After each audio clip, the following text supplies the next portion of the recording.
The moment my future son-in-law introduced me to his guests as just a servant, I didn't say a word. I smiled, poured their wine, and walked away. But inside, I made a decision. This man was going to regret every syllable that left his smug mouth. And by the time the night was over, the only thing people would remember about him was the way his jaw dropped when my name showed up on the Forbes list projected on the ballroom screen.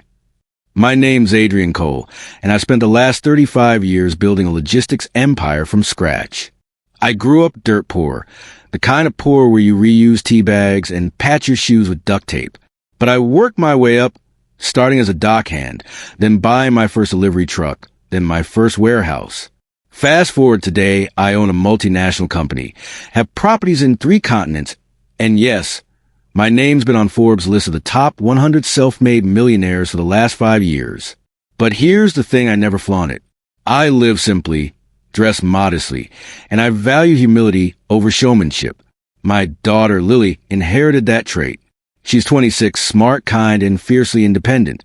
She works as an architect, not because she has to, but because she wants to. A year ago, Lily started dating a man named Ethan. On the surface, he seemed charming.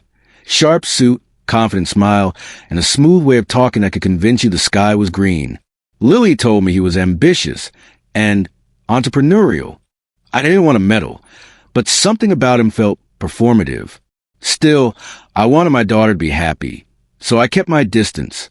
I met Ethan twice before their engagement, and each time I noticed how much he bragged about his business connections and exclusive lifestyle. He didn't ask me a single question about myself.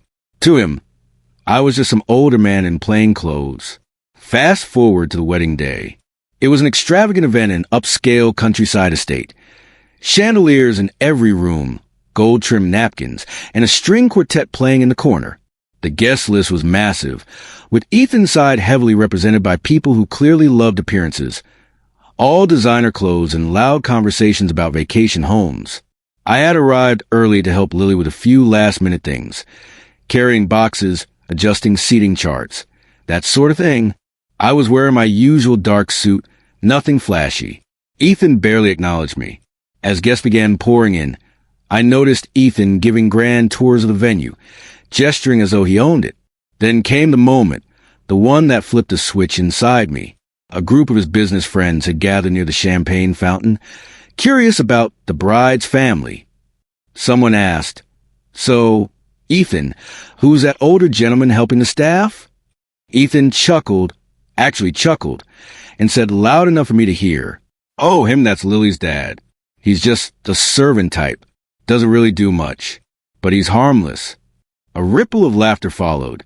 My hand tightened around the bottle of champagne I was pouring. Lily wasn't there to hear it, and thank God she wasn't. But I sure did. He knew I was her father.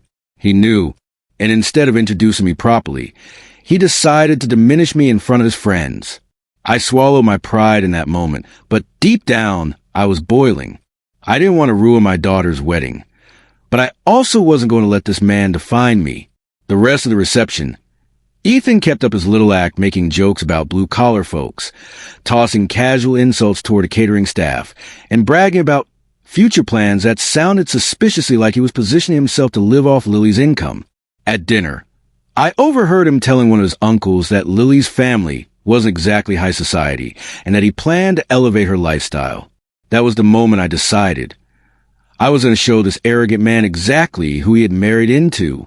Now, you should know my company sponsors a major charity gala every year, and we have a partnership with several media outlets, including Forbes. 2 months before the wedding, Forbes had done a profile on me for their Self-Made Success Stories edition, and it just so happened the digital version of the article had a short video feature. I made a few discreet calls during the cocktail hour, one to the wedding planner, who happened to be a close family friend, and another to my personal assistant. I asked the planner if she could adjust the slideshow presentation that was scheduled to run during dessert. Normally, it would have been just photos of Lily and Ethan's journey. Instead, I suggested we add a special surprise segment. The planner, bless her soul, grinned and said, "Leave it to me." Meanwhile, I also arranged for Forbes' profile video. complete with my full name, net worth, and footage of me touring my warehouses and signing international contracts, to be queued up right after the father of the bride speech. When it came time for my speech, I stood at the microphone, calm and collected. I talked about Lily's childhood, her determination, her kindness. I deliberately didn't mention Ethan much, just enough to keep it polite. Then I said, "Before we continue, I'd like to share a short video that means a lot to me. It's about family, hard work, and remembering where we come from." The lights dimmed.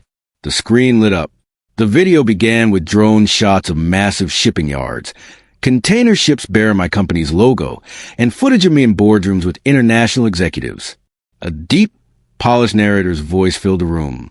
Adrian Cole, founder and CEO of Cole Global Logistics. From humble beginnings to a $780 million enterprise. The crowd went silent. Forks paused midair. Ethan's business friends leaned forward, whispering. The footage cut to me shaking hands with government officials, receiving industry awards, and standing beside a giant Forbes banner with the headline, "From Dockhand to Forbes 100, the relentless rise of Adrian Cole." By the time the segment ended with my net worth flashing on screen, the room was buzzing, gasps, murmurs, and a few stunned claps. I stepped back to the mic. "So, servant, huh?" The room erupted in laughter. Ethan's face was crimson. The color drained from him so quickly, he looked almost gray. His friends avoided eye contact. His own parents stared at him with thin-lipped disapproval. Afterward, guests kept coming up to shake my hand, compliment the speech, and share how inspiring they found my story. Ethan, meanwhile, sat in awkward silence, fiddling with his cufflinks. The rest of the evening was different. People who had been hovering around Ethan earlier were now gravitating toward me, and Lily, my daughter, bless her, asked me later why I hadn't told Ethan about my career. I told her the truth. "Sweetheart, I want to know if he valued you for who you are, not for what your father has." She didn't say much that night, but 3 months later, she filed for divorce. Turns out, Ethan's business was mostly debt, and he'd been pressuring her to take out loans in her name. My revenge wasn't just about putting him in his place at the wedding. It was about revealing his true color to everyone, especially Lily. Moral of the story? Never underestimate someone based on appearances. And never disrespect the people who might just be holding all the cards. So, Reddit, what would you have done if your own son-in-law called you just a servant on your daughter's wedding day? Would you have confronted him on the spot, or waited to let the truth crush him in front of everyone?